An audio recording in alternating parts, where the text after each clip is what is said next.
அர்த்தங்களே. பெண் தோழன் நான், ஆண் தோழி நீ, நட்புக்குள் நம் காதல் வாழும்.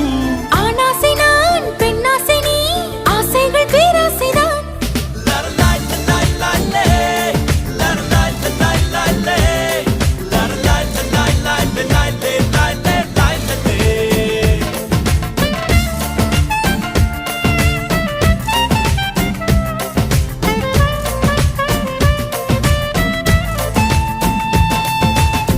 உன் பார்வையில் பைத்தியமானே, உன் வார்த்தையில் பாக்கியமானே, உன் வெட்கத்தை வேடிக்கை பார்த்தேன் மயங்கினே.